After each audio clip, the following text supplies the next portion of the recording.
Bom, a B-Church é uma igreja que nasceu há praticamente 7 anos atrás e vivemos assim uma época de transição, né, entre alguns ministérios. E eu costumo dizer que uma igreja a gente não abre, né? A gente brinca que uma igreja, você abre padaria, você abre uma loja, uma igreja ela nasce.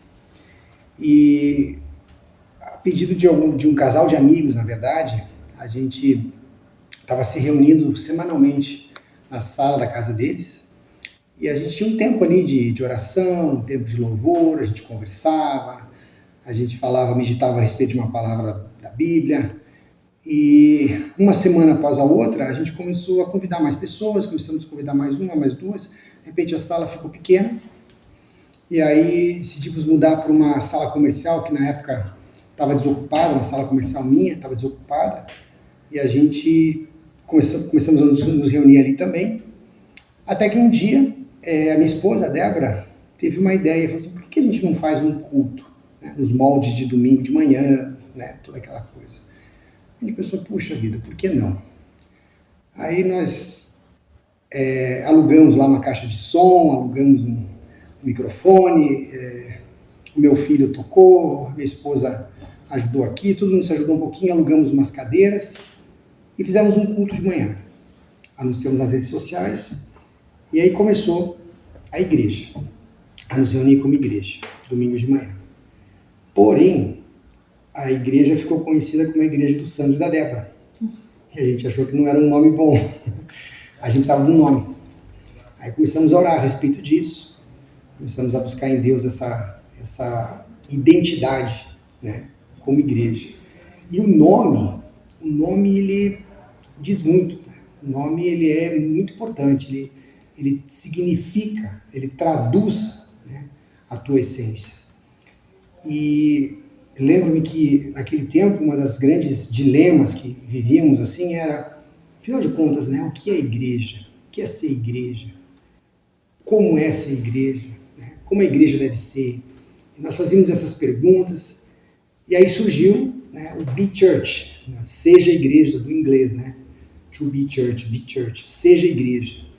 Nós entendemos que nós precisávamos ser igreja nos moldes bíblicos, mas buscando ser uma igreja também fora das quatro paredes. Uma igreja que fosse relevante também fora, né, das quatro paredes ali do endereço da igreja.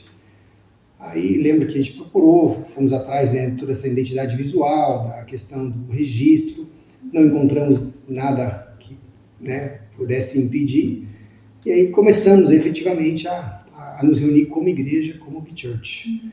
Isso foi janeiro, mais ou menos, fevereiro de 2018, exato. E quantas pessoas vocês tiveram naquele primeiro culto, né, que você falou que vocês celebraram? A gente não lembra de ter contado, mas eu acredito que umas 20 pessoas, talvez, em torno disso, entre 15 e 20 pessoas. Algumas crianças também, né? Eu lembro que era o andar de cima, né? A gente usou como classinha. Então aí as crianças ficavam em cima e os adultos, a gente fazia o culto ali. Mas em torno de umas 20 pessoas. Andares, ele é um movimento cristão, obviamente, é um movimento e que foi criado, surgiu, né, na Guatemala em 2015. E o objetivo era trazer, né, reforçar, reafirmar certos valores em relação ao homem, à hombridade. Valores esses que a sociedade atual tem combatido, tem procurado desvirtuar, né, destruir. E não se trata de o homem ser macho, o homem ser, né, a autoridade, mas se trata de valores relacionados ao seu papel como homem, marido, pai, sacerdote do lar, essa identidade que Deus outorgou ao homem inicialmente. O movimento começou a crescer, chegou no Brasil em 2018 e hoje já passa de são 18, 19 países, salvo engano. E no Brasil hoje é o país que mais tem representatividade. O Legendários ele acontece em várias partes do Brasil, não diz respeito a uma igreja especificamente. Ele é interdenominacional, portanto, mas é cristão. A referência é Jesus Cristo, o qual nós chamamos de legendário número 1, porque todo legendário recebe um número. O meu, por exemplo, é 37.729. Hoje já existem 120 mil legendários no mundo. Esse número é mundial. Mas o legendário número 1 é Jesus. Ele é o nosso referencial, né? O primeiro.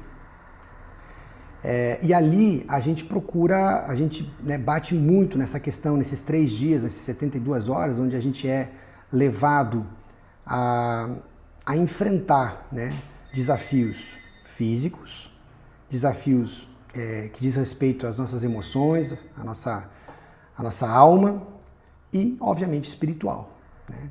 Então, nesses 3 dias a gente está em completa exposição a esses fatores. E o objetivo maior é extrair, né, a melhor versão de cada um de nós. E tem sido uma bênção, cada vez. A gente tem visto vidas sendo transformadas, homens sendo restaurados ao seu papel, famílias sendo resgatadas, casamentos sendo transformados. E então a gente acha que isso tem um significado muito grande. É um erro, muitas vezes, a pessoa achar que ela diz respeito a, por exemplo, aqui em Irati, a B-Church, né? Que o Legendários é da B-Church. Não, isso não é verdade. Assim como o Legendários não é da primeira Igreja Batista de Curitiba. Mas são as chamadas igrejas precursoras. Eu, salvo engano, fui o primeiro aqui em Irati. Então, naturalmente, o movimento se desenvolveu mais dentro da nossa igreja.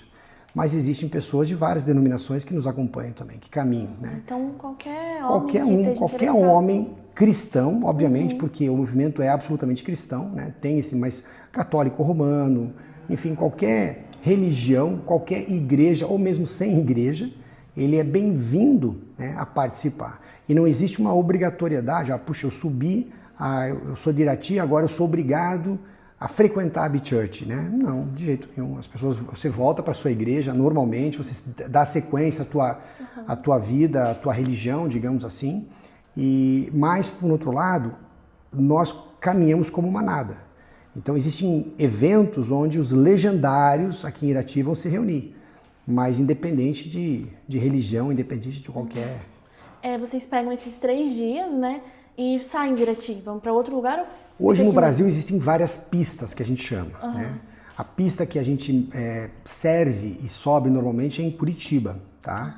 Então, a gente se desloca para esse lugar, é um lugar remoto, né? Um lugar de montanha, um lugar de pista, de trilha, né? Onde tem rio, cachoeiras, e tudo isso tem uma simbologia. E durante 3 dias, então quinta-feira à noite até domingo, em torno do meio-dia, a gente tem essas atividades, a gente tem essas dinâmicas, a gente tem essa intensidade, né, de momentos na montanha. É uma outra coisa que vocês também têm dentro da igreja, né, que eu estava vendo, são as partes que traz toda a família, né? Vocês prezam muito por isso, trazer a família. Sem dúvida. Tem, eu não sei se posso chamar de programas de corrida. Claro, é exatamente isso, exatamente isso. Então, quando eu falei a questão do desafio físico, desafio emocional, desafio espiritual, a Bíblia, ela se refere a nós como seres tripartites, né? Nós somos um corpo, alma e espírito. Então são 3 partes. O corpo, obviamente, é o físico, né? A alma é a sede das nossas emoções, o nosso intelecto, né? As nossas experiências sentimentais ao longo da nossa vida. E o espírito, obviamente, é a parte que nos conecta a Deus, é a nossa imagem e semelhança de Deus. É importante a parte espiritual ser desenvolvida dentro da igreja, obviamente, né? Você tem que falar, a gente tem que alimentar o espírito. A parte emocional, a gente precisa tratar feridas, né, relacionadas à paternidade, muitas vezes, maternidade, falta de perdão, né?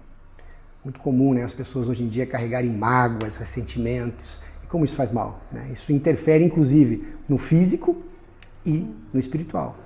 E, obviamente, o físico. Nós precisamos valorizar isso, né?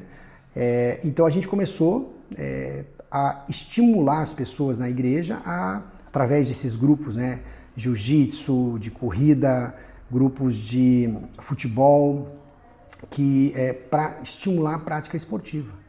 E agora também a gente está trazendo a parte do triatlon também. Né? A gente teve 2 eventos de triatlon aqui também. Então a gente promove muito isso e através disso também é uma porta de entrada para a igreja. Muitas pessoas têm uma noção, às vezes, equivocada da igreja, né? Às vezes a pessoa tem uma noção de uma igreja protestante, uma igreja evangélica, como um lugar, assim, pesado, de proibições, não pode, não pode, não pode. E, na verdade, é o ambiente mais salutar possível, né? É um ambiente, o melhor lugar para se estar, você e sua família. Quantas pessoas tem hoje frequentando a igreja? A B-Church? Isso. Nós temos, assim, não temos um registro exato disso, mas a gente já passou de 200 pessoas. 200 e alguma coisa.